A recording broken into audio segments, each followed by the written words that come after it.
ॐ ज्ञानतिमिरान्धस्य ज्ञानञ्जनशलाकया चक्षुर्मिलितं येन तस्मै श्रीगुरुवे नमः। मूकं करोति वाचालं पङ्गुं लङ्घयति गिरिं यत्कृपातमहं वन्दे श्रीगुरुदीनतारिणम्। मूकं करोति वाचालं पङ्गुं लङ्घयति गिरिं यत्कृपातमहं वन्दे श्रीगुरुदीनतारिणं। वंशकल्पतरुभ्यश्च कृपासिन्धुः एव च पतितानां पावनेभ्यो वैष्णवेभ्यो नमो नमः। वृंदाई तुलसी देवी प्रियाई केशवश कृष्ण भक्ति प्रदे देवी सत्यवते नमो नमः। जय श्री कृष्ण चैतन्य प्रभु नित्यानंदा श्री अद्वैत गदाधर शिवसादि गौर भक्त वृंदा। हरे कृष्ण कृष्ण कृष्ण हरे हरे, हरे Ram Ram Hare Hare. My humble and pranam to all participants, and this is an humble service at the lotus feet of my spiritual master and Sri Guru Gaurang Gandhar Radha Gopal Ji. Hare Krishna. आज का topic है हमारा three gates of degradation of the soul. ठीक है, ये हम लोग श्रीमद् भगवद गीता से 16 चैप्टर में 21 श्लोक मिलेगा। ठीक है, इसको मैं शेयर करती हूँ। एक्चुअली ये जो चैप्टर था श्रीमद् भगवद गीता का 16 चैप्टर, इसका टाइटल है डेमोनिक एंड डिवाइन नेचर। ठीक है, डेमोनिक मतलब जो समझते होंगे आप, जैसे राक्षस जो टाइप के लोग होते हैं उनका जो स्वभाव होता है, नेचर होता है, राक्षस स्वभाव के नेचर वाले लोग, और जो भगवान के मतलब दिव्य स्वरूप यानी दैवीय स्वरूप के, जिनके पास डिवाइन क्वालिटीज़ होती है, उनके बारे में ये है। ठीक है, इसमें मैं थोड़ा सा आपको ब्रीफ करती हूँ। इसमें क्या है, बताया है कि जो भी पर्सन, जो भी जीव जब भगवान की तरफ बढ़ता है, भगवान की मेन, जैसे कि अब आप तो पहले से ही कनेक्ट हो, ऐसे जैसे निशा मैम ने मुझे बताया था कि आप काफ़ी समय से कनेक्ट हो भगवान से, आप बहुत ज़्यादा भगवान के प्रति आपका डेडिकेशन है। तो जैसे जैसे मनुष्य जीव का भगवान के प्रति डेडिकेशन बढ़ता है, तो वैसे वैसे समझो उसके अंदर डिवाइन क्वालिटीज़ आने लगती हैं। भगवान की जो अच्छे अच्छे गुण हैं, सद्गुणों का विकास उसके अंदर होने लगता है, डेवलपमेंट, राइट। लेकिन जब कोई जीव भगवान के अगेंस्ट चलता है, कहता है कौन भगवान, मैं तो बहुत ही कहना चाहिए इंटेलिजेंट हूँ, या मैं बहुत ही पावरफुल हूँ, मैं बहुत अमीर हूँ, रिच हूँ, मैं ये भी कर सकता हूँ, वो भी कर सकता हूँ, जो इस तरीके का डेमोनिक नेचर आता है, या फिर किसी को तंग करना, परेशान करना, है ना, किसी को सताना, वो सब का नेचर, जो जिस जीव में नेचर ऐसा होता है, स्वभाव उसका, तो उसके अंदर डेमोनिक क्वालिटीज़ धीरे धीरे बढ़ती जाती है ना। यानी कि जिसमें ये नेचर होता है, वो भगवान, जो भगवान के अगेंस्ट जाता है उसके अंदर धीरे धीरे डेमोनिक क्वालिटीज़ आती हैं, और जो भगवान की तरफ बढ़ता है उसके अंदर धीरे धीरे डिवाइन क्वालिटीज़ का डेवलप होती है। ठीक है, तो जैसे जैसे आपके अंदर भगवान के प्रति अट्रैक्शन बढ़ेगा, वैसे वैसे आपके अंदर भगवान के जो है डिवाइन क्वालिटीज़ बढ़ती चली जाएंगी। ठीक है, तो आज का ये श्लोक है 16.21। इसमें बताया है कि ऐसा कौन सा रीज़न है जिसके कारण हमारे अंदर डेमोनिक क्वालिटीज़ का बढ़ने लग जाती हैं, और कौन सी ऐसी मेन मेरी स्टेजेस हैं जिसके कारण हमारा सोल का, नहीं आत्मा का पतन हो जाता है ना, सोल का डिग्रेडेशन। त्रिविधम नारकशेदम द्वारम नशनम आत्मना कामः क्रोधः तथा लोभस् तस्माद इतत्तरायं त्याजेत। Translation: There are three gates leading to this hell: lust, anger, and greed. Every sane man should give these up, for they lead to degradation of the soul. यानी कि क्या बताया, तीन द्वार हैं, कहते हैं नरक के द्वार। नरक कौन कौन से चीज़ों से, कौन कौन सी ऐसी क्वालिटीज़ हमारे अंदर है जो कि हमें नरक की तरफ, यानी कि डेमोनिक क्वालिटीज़ की तरफ, या फिर नेक्स्ट बर्थ हमारा जो है एनिमल किंगडम में करने के लिए, जो हमारा मतलब अगर हमारे अंदर वो जो है इस टाइप की क्वालिटीज़, या ये हमारे जो मतलब क्या है, काम, क्रोध और क्या, लोभ, ग्रीड। हरे कृष्णा। हरे कृष्णा। आज का हमारा टॉपिक है कि कौन कौन से ऐसे गेट हैं, यानी कि द्वार हैं, जो कि हमको नरक की तरफ धकेलते हैं। ठीक है, तो जैसे कि आपने भी पढ़ा होगा, 16 चैप्टर पे हम लोग आ चुके हैं, श्रीमद् भगवद गीता की कंटिन्यूसली पढ़ रहे हैं हम लोग, और अब 16 चैप्टर पे आ चुके हैं। 16 चैप्टर भी हमारा कंप्लीट होने वाला है। तो इसमें बताया है आज, Hare Krishna, Hare Krishna. Demonic nature and divine nature, ये 16 चैप्टर में उसका इसका क्या कहते हैं टाइटल है, टॉपिक है, ठीक है। तो इसमें भी बताया गया है कि जब मनुष्य यानी कि जब जीव जो है भगवान के अगेंस्ट चलता है तो उसके अंदर डेमोनिक क्वालिटीज आनी शुरू हो जाती हैं, डेवलप होनी शुरू हो जाती हैं। लेकिन जब वही जीव भगवान की तरफ बढ़ता है, यानी कि उसके उसके अंदर भगवान के बारे में सुनने की इच्छा उत्पन्न होती है, फिर भगवान की सेवा करने की इच्छा होती है, तो मतलब समझिए उसके अंदर डिवाइन क्वालिटीज़ धीरे धीरे डेवलप होनी शुरू हो गई हैं, ठीक है। लेकिन वही अगर जीव भगवान के अगेंस्ट, यानी कि उसे भगवान की पूजा अच्छा नहीं लग रहा, भगवान के बारे में सुनना नहीं अच्छा लगता, या बार बार वो अवॉइड करने की कोशिश करता है, उसके पास बार बार इन्फॉर्मेशन पहुंच रही है कि कोई भगवान के बारे में चर्चा कर रहा है अगर, तो आपके पास इन्फॉर्मेशन आता है, लेकिन कई बार क्या होता है हमारा मन नहीं होता। दैट मीन हमारे अंदर जो डेमोनिक नेचर है ना, हमारा स्वभाव हर जीव के अंदर होता है, डिवाइन नेचर भी होता है, डेमोनिक नेचर भी होता है। तो जब डेमोनिक नेचर हावी होता है तो हमारा मन करता है थोड़ा देर और सो लेता हूँ, और सो लेती हूँ थोड़ा देर, छोड़ो आज के क्लास मिस करती हूँ, है ना। जबकि भगवान के बारे में चर्चा होने की इन्फॉर्मेशन आपके पास तक पहुंच चुकी है, लेकिन आपका मन नहीं कर रहा। इसका मतलब डेमोनिक जो क्वालिटीज़ है, डेमोनिक नेचर है, वो हम पे हावी हो रहा है। लेकिन अगर हम जैसे भगवान के बारे में सुनने के लिए बार बार अंदर से मन में इच्छा होती है ना, बार बार की बार बार हमको मिले, या भगवान की सेवा करने की बहुत इच्छा होती है और आप उसमें लग गए हैं, दैट मीन आपके आपके अंदर डिवाइन क्वालिटीज़ का डेवलपमेंट शुरू हो गया, ठीक है। अब यहाँ पे इस श्लोक में हम लोग जो जिस बारे में डिस्कशन करेंगे वो ये कि बताया है कि तीन टाइप के 3 गेट्स होते हैं जो कि हमें नरक की तरफ ले जाते हैं। नरक क्या होता है? नरक इसी जीवन में होता है ना। इसी जीवन में नरक का मतलब क्या है कि जो भी हम कर्म करते हैं, कैसे कर्म जो भगवान के अगेंस्ट हो रहे हैं, वो हमारे डेमोनिक कर्म है, नेचर है हमारा, हो जाएगा।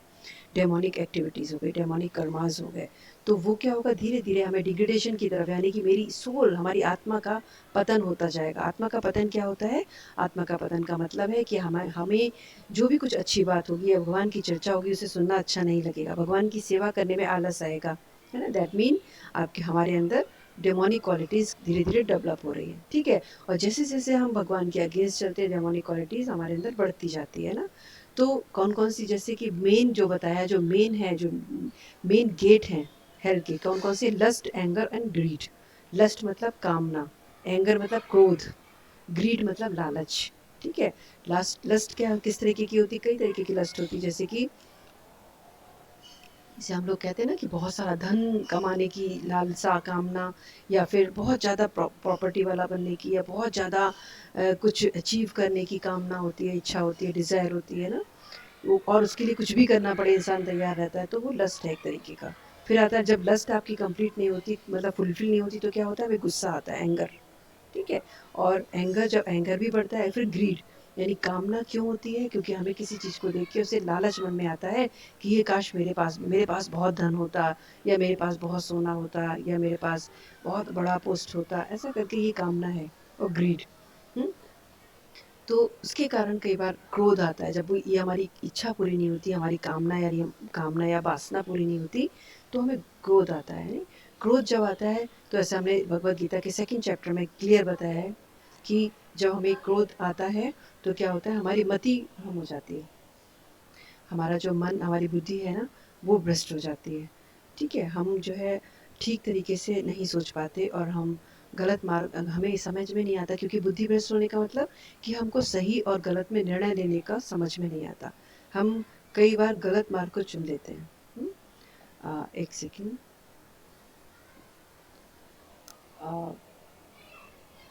पिंकी, पिंकी, पिंकी, आप ना खिचड़ी छोड़ दो, मैं कर लूँगी वो। हाँ, बस भिगो के रख दो चावल, बाद मैं छौंकूँगी बाद में। हाँ, ठीक ठीक। तो ये बता रहे हैं इसमें कि जब हमारे अंदर किसी चीज़ की इच्छा उत्पन्न होती है ना, तो क्या होता है, उस अगर वो इच्छा पूर्ति नहीं होती तो क्रोध आता है, क्रोध के बाद क्या होता है, मति भ्रम हो जाता है। मति भ्रम मीन कि हमको समझ में नहीं आता कि सही क्या है, गलत क्या है ना। सही गलत में निर्णय नहीं कर पाते, और कई बार हम लोग गलत डायरेक्शन में चल देते हैं, क्योंकि गलत डायरेक्शन कुछ ज़्यादा ईजी लगता है ना। सही डायरेक्शन में चलना थोड़ा टफ लगता है हमको, लेकिन गलत डायरेक्शन ईजी हो जाता है। तो गलत डायरेक्शन में जब चल देते हैं तो हमारा पूर्ण विनाश हो जाता है, यानी कि हमारे अंदर हम डेमोनिक नेचर की तरफ बढ़ जाते हैं और हम भगवान से दूर हो जाते हैं। इसलिए इसमें सचेत किया है कि ये जो 3 गेट हैं, नरक के द्वार हैं, कौन कौन से, लस्ट, एंगर एंड ग्रीड, इसको हमें छोड़ देना चाहिए। एवरी सेन मैन, यानी कोई भी इंटेलिजेंट पर्सन जो है उसको अपनी आत्मा को पतन से बचाने के लिए लस्ट, एंगर और ग्रीड को छोड़ देना चाहिए। क्या बताया इसमें, that beginning of demonic life is describe here in one tries to satisfy his lust and when he can not anger and greed arises, यानी कि जब हम अपनी वासना या कामना को पूर्ण सेटिस्फाइड नहीं कर पाते तब हमारे अंदर क्रोध और लालच उत्पन्न होता है, मुझे और मिले, मुझे और मिले, ऐसा करके ना। A sane man who does not want to glide down to the species of demonic life must try to give up these 3 enemies. क्या बताया है, कोई भी इंटेलिजेंट पर्सन जो भी अपने बारे में सोच रहा है कि मुझे सही मार्ग पे चलना है, मुझे डिवाइन क्वालिटीज़ अपने अंदर डेवलप करना है, मुझे भगवान का मार्ग नहीं छोड़ना है, तो उसे क्या करना है, उसे लस्ट, एंगर और ग्रीड को छोड़ देना है, which can kill the self of to such extent that there will be no possibility of liberation from this material entanglement। यानी कि ये जो तीनों चीज़ें हैं, ये नरक के द्वार जो हैं वो इस कदर मतलब जीव को गिरा देते हैं, मीन इस एक्सटेंट तक गिरा देते हैं कि वह वो उसका पूरी तरह से जो संसारिक माया में वो फंस जाता है और मुक्ति उसके लिए कोई भी मुक्ति का मार्ग नहीं रहता ना, क्योंकि वो संसार में धीरे धीरे मटीरियल कहना चाहिए मटीरियल कंडेमनेशन में फंस जाता है। ठीक है, नेक्स्ट हम लोग पढ़ते हैं नेक्स्ट श्लोक।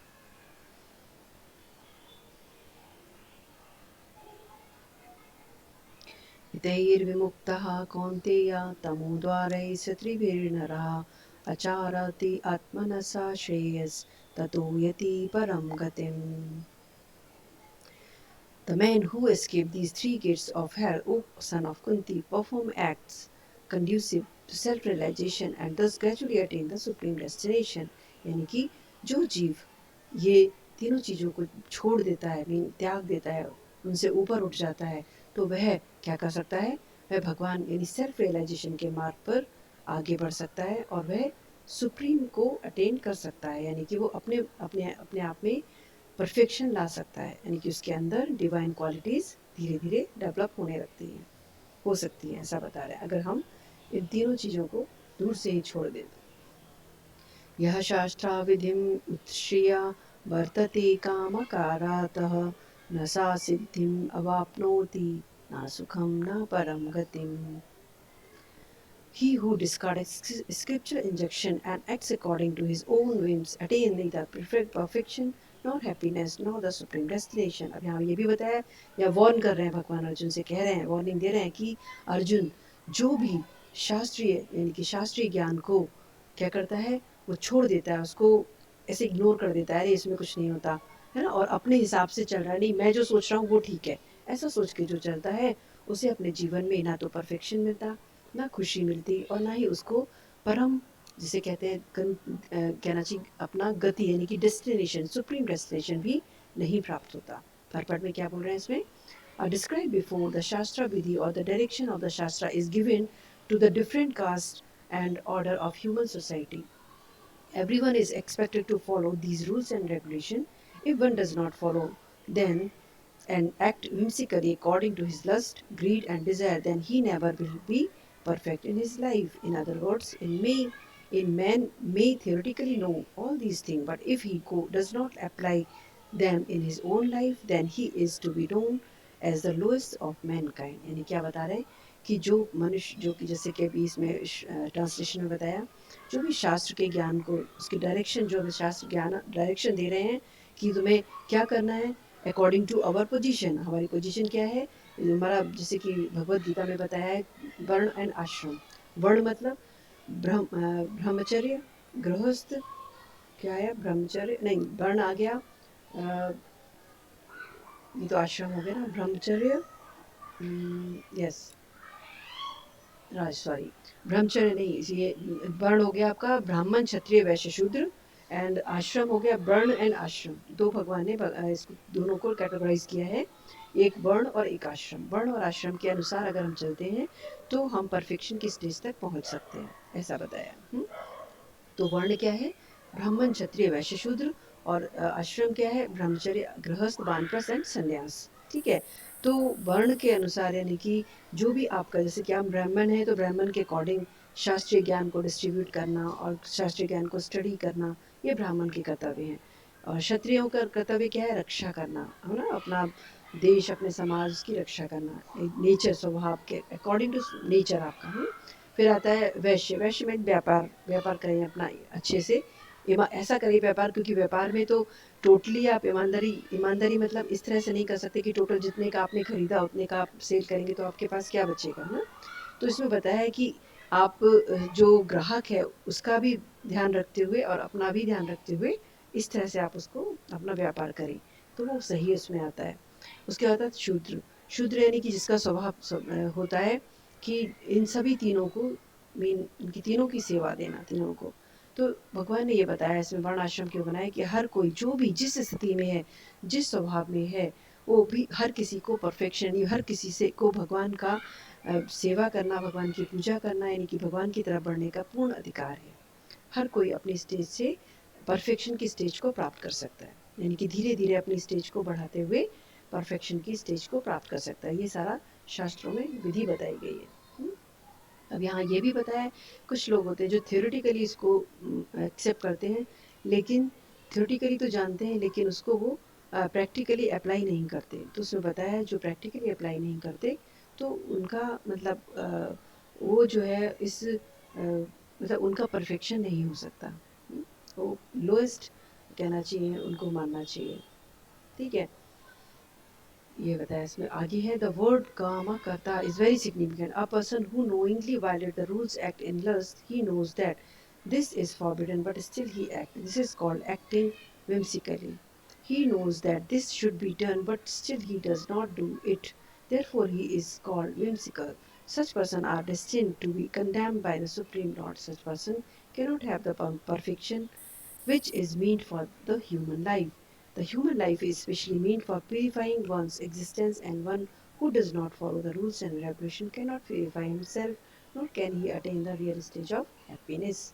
मतलब क्या बता रहे हैं कि कोई जो मनुष्य ये जानता है कि क्या करने योग्य है और क्या नहीं करने योग्य है, उसके बाद भी वो अपने मनमानी करता है, अपने अनुसार जो है एक्ट करता है, उसका मतलब ये है कि वह उसको मतलब उसको जो है उसको लाइफ जो है परफेक्शन की स्टेज पर नहीं जाती और भगवान उसको रिजेक्ट कर देते हैं, उसको एक्सेप्ट नहीं करते।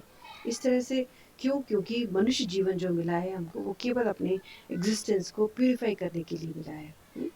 तो उसे प्यूरिफाई करते हुए हमें एक रियल स्टेज ऑफ हैप्पीनेस, जिसे कहते हैं सत्य खुशियों का एक तरह से स्टेज हमको प्राप्त हो सकती है। ये बताया इसमें। नेक्स्ट श्लोक है,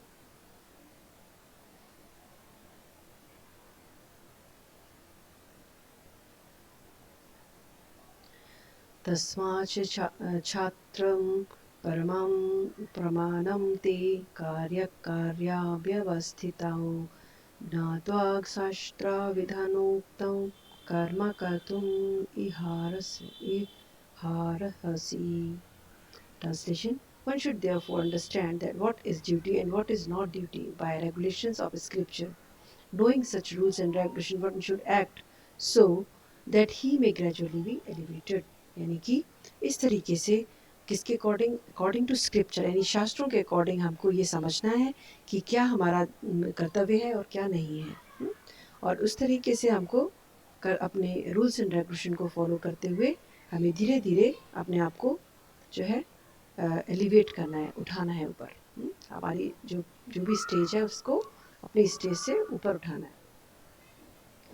Purport: as stated in 15th chapter, all the rules and regulations of the Vedas are meant for knowing Krishna. If one understands Krishna from the Bhagavad Gita and becomes situated in Krishna consciousness, engaging himself in the devotional service, he has reached the highest perfection of knowledge offered by the Vedic literature. क्या बता रहे हैं इसमें? 15th chapter में बताया है कि अगर कोई मतलब सारे जो वेदों का जो सार है क्या है कि भगवान कृष्ण को जानना। ठीक है, अगर किसी ने भगवत गीता के माध्यम से भगवान कृष्ण को समझ लिया है और वह भगवान के कृष्ण कॉन्शियसनेस में स्थित हो गया है और अपने आप को उसने भगवान की सेवा में लगा लिया है, इसका मतलब उसकी जो स्टेज है वो उसकी ज्ञान की पराकाष्ठा यानी हाईएस्ट स्टेज है परफेक्शन की, जो कि वैदिक लिटरेचर हमको जैसा बताते हैं। Lord Chaitanya Mahaprabhu made this process very easy. उन्होंने लॉर्ड चैतन्य महाप्रभु ने इस प्रोसेस को बहुत ही ईजी बनाया। कैसे? उन्होंने बोला लोगों को कि हमें क्या करना है, हमें भगवान का नाम कीर्तन, नाम संकीर्तन करना है। हरे कृष्णा कृष्णा कृष्णा हरे हरे, हरे Ram Ram Ram Hare Hare. And to engage in the devotional service of the Lord and eat the remnants of food stuff offered to the deity। यानी कि मंत्र जाप करना है, भगवान का प्रसाद लेना है ना, जो कि भगवान को भोग लगा हुआ है, और भगवान की सेवा में अपने आप को इन्वॉल्व रखना है। और क्या स्टडी करना है? भगवान का लिटरेचर यानी कि भगवद गीता एंड भागवतम सुनना है, पढ़ना है, उसको समझना है।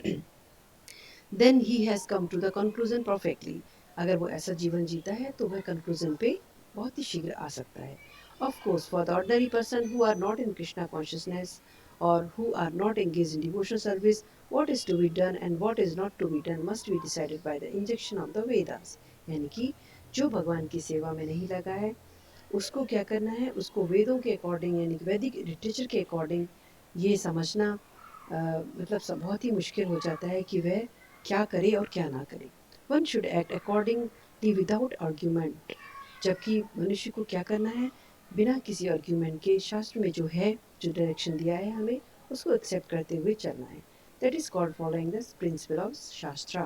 Shastra is without the four principal defects that are visible in the conditioned soul। क्या बता रहे हैं? जो शास्त्र होते हैं वो चार जो डिफेक्ट हम सब जीवों में जो पाए जाते हैं उनके वो शास्त्रों में नहीं होते। जैसे कि कौन कौन से? कि इम्परफेक्ट सेंसेस माने हमारी इंद्रियां इम्परफेक्ट होती है। कई बार अंधेरे में हम लोग रस्सी को सांप समझ लेते हैं, या फिर प्रोपेंसिटी फॉर चीटिंग, दूसरों को धोखा देने की हमारे अंदर आदत होती है। सर्टेनिटी ऑफ कमिटिंग मिस्टेक, हमारे से कुछ ना कुछ कभी ना कभी गलती भी होती रहती है। And certainty of being illusion, और हमें कई बार हम भ्रम में पड़ जाते हैं कि वास्तव में ये सब क्या है।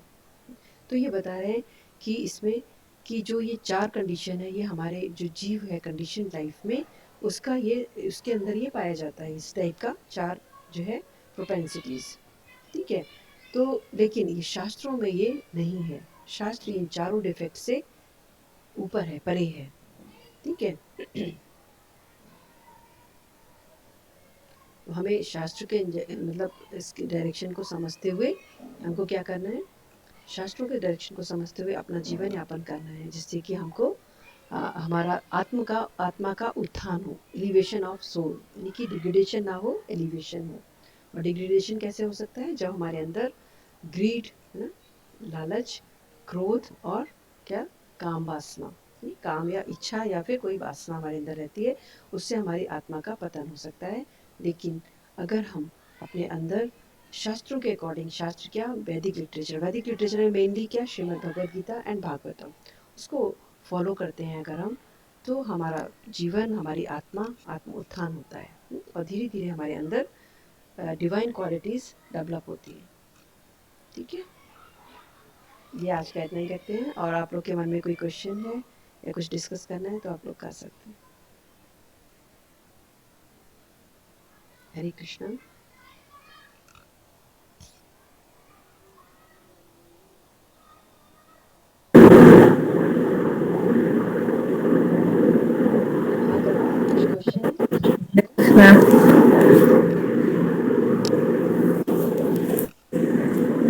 अच्छा लगा आज बहुत। भगवान के बारे में सुनना बहुत सही में, हम लोग को ऐसा लगता है ना, कानों में नेक्टर जा रहा है, अमृत जा रहा है। सही में। और इसी से पता है क्या, क्यों अच्छा लगता है हमको? क्योंकि वास्तव में ये हमारे फूड है। किसका फूड है? सोल का, आत्मा का फूड है। जब आत्मा का फूड नहीं मिलता ना हमको, तो हम लोग को कई बार मन में ना बहुत, कहना चाहिए, मन अजीब सा अंदर से दुखी सा होता है। हम लोग सोचते हैं हमारा मन क्यों परेशान है, क्या ऐसी चीज़ की कमी है, जबकि हम सब कुछ वही रूटीन वर्क कर रहे होते हैं, लेकिन कभी कभी मन बहुत अशांत होता है। तो उसका कारण ये है कि हमको जो है सोल का फूड नहीं मिल पा रहा। और जब सोल का फूड सप्लाई होना शुरू होता है तो हमारा मन आनंदित सा हो जाता है।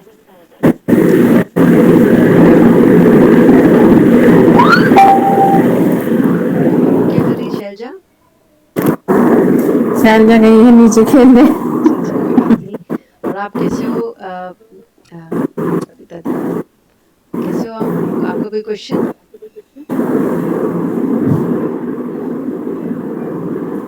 मुझे कह रहे हो सभी? हाँ हाँ, आप ही से मैं पूछ रही हूँ। नहीं, आज तो कोई दिक्कत नहीं है। अच्छा, कुछ आप शेयर करना चाहते हैं? अब हेलो। कुछ शेयर करना आज चाहते नहीं, हैं? ओके। एंड नेहा, आपका आज कोई नहीं। क्वेश्चन है? Ma'am, difference between greed and lust. Greed and lust, okay.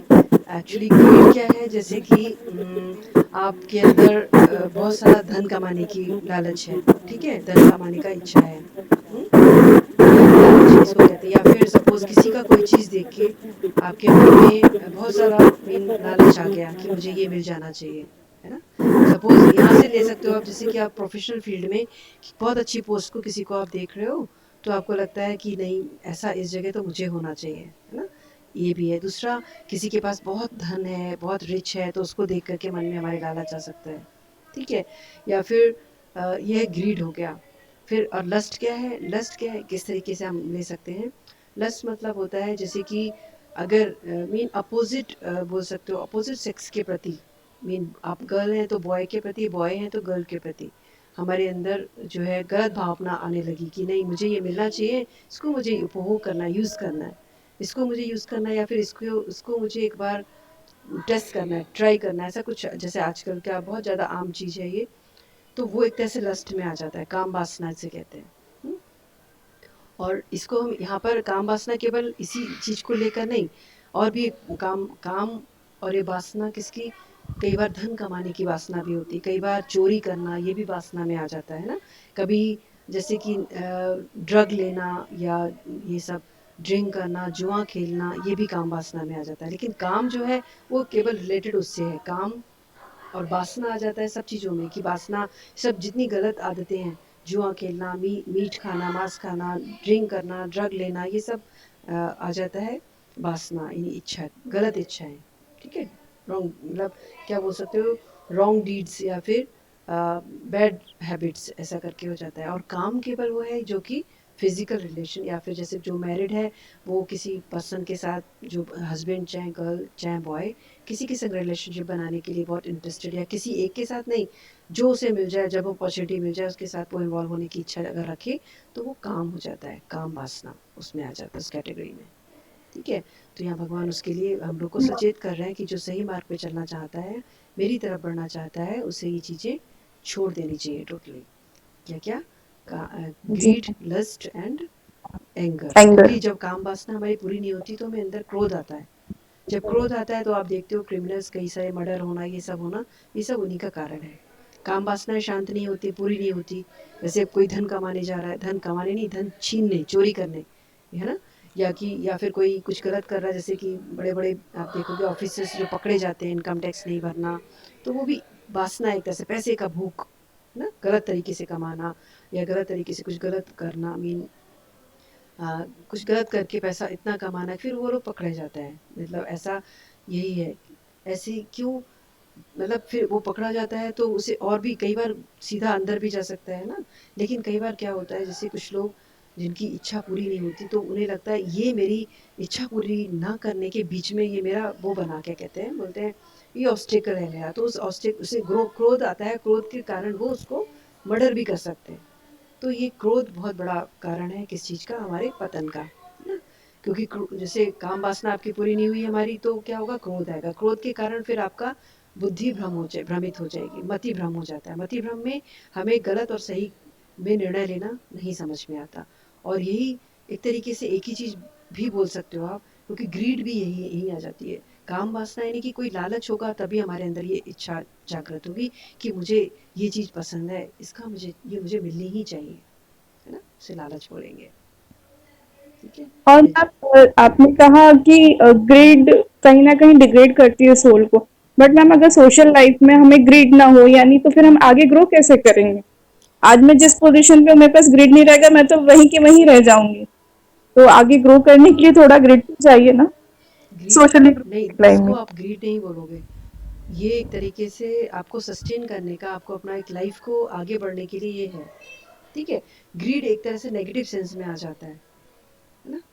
Grid negative sense में आ जाता है, लेकिन जैसे आप अपने आप को ग्रो कर रहे हो, दैट मीन आप सोशली अपने आप को मीन एग्जिस्ट करने के लिए, क्योंकि ये भी हमारा रिस्पॉन्सिबिलिटी है कि हमें खुद को, जैसे कि आपने भगवद गीता के 6 चैप्टर में देखा होगा, 34-35 श्लोक में भी है, और उसके और भी श्लोक में बताया भगवद गीता में क्या बताया कि हमें हमें स्वयं को मतलब अपना आत्मरक्षा करना है, और हमें स्वयं, जैसे बोलते हैं ना क्या, अपने मन को ही अपने आप से ही हमको उठाना है, उस अपने मन और अपने आप को ही उसको मीन हम स्वयं उसके रिस्पॉन्सिबल हैं किस चीज़ के।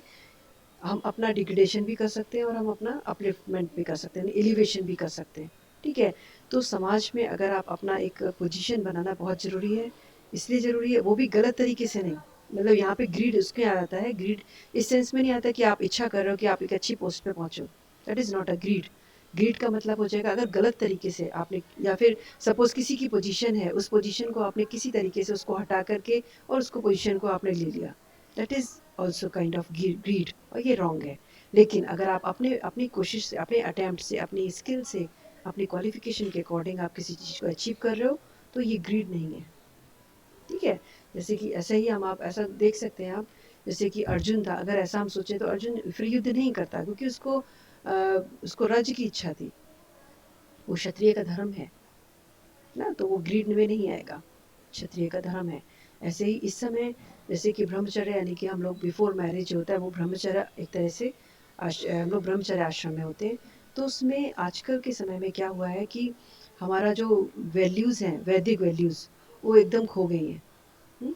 वैदिक वैल्यूज़ को हमारे घरों में नहीं सिखाया जाता, केवल हमको एक अच्छा मशीन बनाया जाता है जो अच्छा कमा सके, अच्छा पैकेज ला सके। ठीक है, ऐसी मशीन बनाया जाता है। लेकिन हमें हमारा ब्रह्मचर्य जीवन का उद्देश्य मेन ये है कि वैदिक लिटरेचर को हमें समझना ज़रूरी है। ये ब्रह्मचर्य में अगर हम वैदिक लिटरेचर क्यों स्टडी करना है, क्योंकि इस पीरियड में हमारे अंदर वो काम वासना नहीं होता। कृष्णा बेटा देखना, इसको चार्जिंग पॉइंट चार्ज नहीं कर रहा है, तो हमारे अंदर पॉइंट, हमारे अंदर क्या है, काम वासना नहीं होता, तो हमको शास्त्र समझ में आते हैं प्रॉपरली। उसके बाद हम ब्रह्मचर्य के बाद हम गृहस्थ में प्रवेश करते हैं, तो अपनी सारी नॉलेज के साथ हम प्रवेश करते हैं, और हमको प्रैक्टिकली हमको क्या अप्लाई करना है, कैसे करना है, वो हमको समझ में आता है। ठीक है, तो यहाँ इसका यही मतलब है, अगर आप अपने आप को एग्जिस्ट कर रहे हो, मीन सही जगह पे, मीन पोस्ट के लिए, पोजीशन के लिए ट्राई कर रहे हो, that is not greed, it is your mean, बोल सकते हो मीन्स फॉर एग्जिस्टेंस। लेकिन गलत तरीके से अगर आप कर रहे हैं, दैट इज़ रॉन्ग ओनली। ठीक है, इसको आप ग्रीड नहीं बोलेंगे। ओके, बैटरी इसका काफ़ी लो हो गया है, मुझे लगता है कहीं अपने आप बंद नहीं हो जाए। एक्चुअली कुछ पॉइंट ख़राब हो गया है चार्जिंग का, चार्ज नहीं ले रहा है। ठीक है, तो अभी हम कंप्लीट करते हैं, नेक्स्ट हम लोग देखते हैं। ठीक है, हरे कृष्णा, प्रेयर के साथ क्लोज करते हैं। और कोई क्वेश्चन तो नहीं? नेहा, फ़ोन भी कर सकते हो कभी भी आप।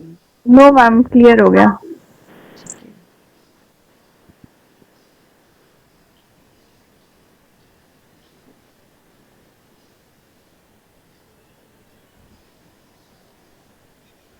ओम अज्ञानतिमिरान्धस्य ज्ञानञ्जनशलाकया चक्षुरुन्मिलितं येन तस्मै श्रीगुरुवे नमः। तब दूसरे पॉइंट पे लगा दो। ओम अज्ञानतिमिरान्धस्य ज्ञानञ्जनशलाकया चक्षुरुन्मिलितं येन तस्मै श्रीगुरुवे नमः। मूकं करोति वाचालं पङ्गुं लङ्घयते गिरिं यत्कृपातमहं वन्दे श्रीगुरुदीनतारिणम्। वाञ्छाकल्पतरुभ्यश्च कृपासिन्धुवैरुचा पतितानां पावनेभ्यो वैष्णवेभ्यो नमो नमः। वृन्दाय तुलसीदेव्यै प्रियाय केशवस्य च कृष्णभक्तिपदे देवी सत्यवते नमो नमः। जय श्री कृष्ण चैतन्य प्रभु नित्यानंद श्री अद्वैत शिवसादि गौर भक्तवृंदा। हरे कृष्णा कृष्ण कृष्ण हरे हरे, हरे राम राम राम हरे हरे। माय हम्बल दंडवत प्रणाम टू ऑल। हरे कृष्णा, फिर मिलते हैं जल्दी। कृष्णा प्लीज लगा दो बेटा, शट डाउन हो जाएगा अपने आप। उसी पॉइंट पे लगा दो। नहीं लगा, लैपटॉप नहीं है तो उस साइड में रख देंगे हम लैपटॉप। ठीक है, उधर रख रहे हैं, लगा दो उस साइड।